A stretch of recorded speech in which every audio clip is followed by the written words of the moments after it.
is Chelsea Caraco. I live in Park Ridge in East Knoxville.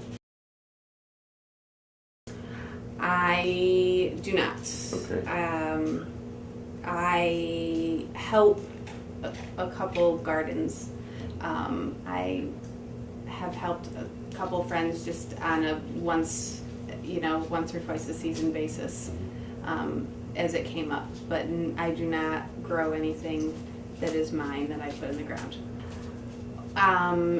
Lack of knowledge, lack of resources. I rent, and my backyard is also my gravel driveway. And lack of time. I just work 2 jobs.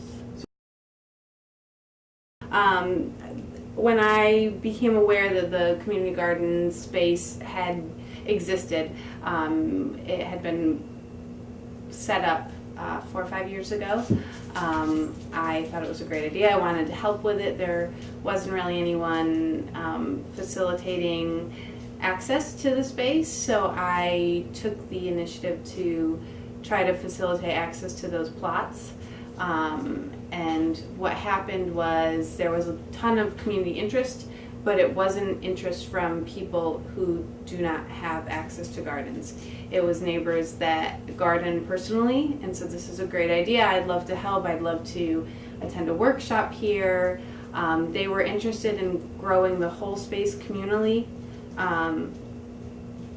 but when asked, I originally wanted the plots to be rented out to people. We were having a suggested $5 donation for the year. And then, when a couple people mentioned that money might be in the way of people renting it, I said, it's just a suggested donation. I truly don't care if we get anything back. And no one came to rent. We had an opening day celebration, and it had great attendance, but again, all from people that already garden and just thought it was a great idea and wanted to be supportive. And I didn't do enough, and I didn't know quite how to effectively reach out to the people that I thought would want to use the space. More or less what I found was that people that want to garden are, and the people that have some block like myself from information or space aren't, with the heat here, aren't interested in going that far down the street regularly with water to garden. So it just never really got off the ground. Some of it was plotted or was gardened communally, but it's kind of since it's dried out. I want to approach it differently. I don't want to go for plots at all. We'll still leave the raised beds that are there, but not necessarily designate them as plot. Pick plot 4 and this is your plot. But even when I kind of tried to regroup it to be communally gardened, when I would send out emails, it was a really great idea in April and May, but come June, July heat, people were a little harder to get down the street. It's hot. I think information about what's nourishing is more of a problem.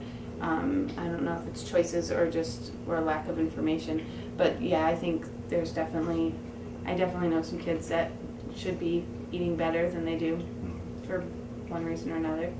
I've talked a great deal about, I grew up in a family that cooked pretty actual food.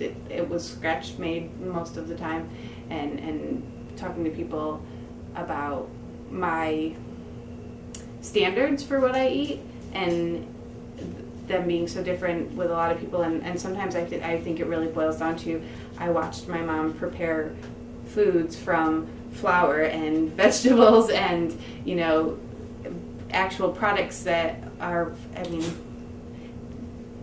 like organic or whatever it was still real food. It wasn't packaged, it wasn't frozen ever, it didn't have like preservatives filled in it, and just little things like that. I think that made a big difference. Is I was physically in the kitchen with my mom, and I saw that we go to the butcher, and I also grew up in a really small community, so we had a dairy farm that delivered milk, and we had butchers, and we had, access to food from people that need food. It wasn't nearly the growing season and the options for produce that we have down here, which is one of the reasons I like it here. But yeah, I think there's a lot of people that don't know that those things are dangerous.